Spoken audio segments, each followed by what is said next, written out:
దేవునికి స్తోత్రం. మన రక్షకుడైన యేసుక్రీస్తు పరిశుద్ధ నామంలో మా హృదయపూర్వకమైన ఎల్రోయి వందనములు. ఈరోజు దేవుని వాగ్దానం సామెతల గ్రంథము 11వ అధ్యాయం 12వ వచనం. తన పొరుగు వానిని తృణీకరించువాడు బుద్ధి లేనివాడు, వివేకి అయిన వాడు మౌనంగా నుండును. ప్రియమైన సహోదరులారా, దేవుని వాక్యం సెలవిస్తుంది, నీవు బుద్ధిహీనుడువు అని ఎలా చెప్తుందంటే, బుద్ధి లేనివాడంట అసూయ వలన అనుక్షణము కూడా చచ్చిపోతా ఉంటాడంట. అంటే అతను బ్రతికుండు కూడా అసూయ అతను ఎలా చేస్తుందంటే ప్రతి విషయంలోనూ చంపేస్తూ ఉంటది. వ్యర్థమైన వాటిని అతను అనుసరిస్తూ ఉంటాడంట బుద్ధి లేనివాడు.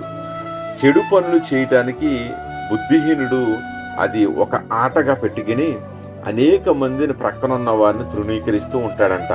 ఇటువంటి వాడు బుద్ధి లేనివాడని వాక్యం సెలవిస్తుంది. అతను కోపమంతా కూడా కనుపరుచుకుంటాడంట.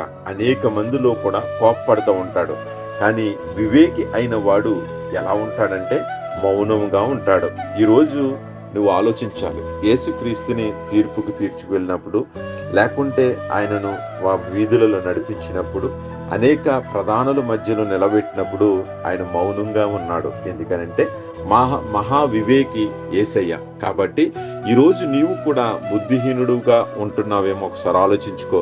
ప్రతి విషయంలోనూ ప్రతి స్థలంలోనూ కోపపడుతూ, లేకుంటే అసహ్యపడుతూ, లేకుంటే అదే అనేక రీతులుగా నువ్వు ప్రవర్తిస్తున్నావేమో. నీ ప్రవర్తన జాగ్రత్తగా చూసుకోకపోతే నిన్ను అందరూ బుద్ధిహీనుడు అంటాడు. దేవుడు కూడా అనేక మందిలో నుంచి మనల్ని తృణీకరిస్తూ ఉంటాడు. కాబట్టి ఈరోజు దేవుని వాక్యం నువ్వు వివేకిగా ఉండాలని ఆశపడుతుంది. అంటే ఏ స్థలంలో ఉన్నా చాలా జ్ఞానం కలిగి యేసుక్రీస్తును పోలి మనం నడుచుకుంటూ సాత్వికంగా దీర్ఘశాంతంగా ఉంటే కనుక మహా వివేకిగా ఉండగలుగుతాం. అటువంటి కృపా ధన్యత, అటువంటి జ్ఞానాన్ని, వివేకాన్ని, పూర్ణ ఆత్మను మనందరికి ఇచ్చి దేవాతి దేవుడు నడిపించును గాక.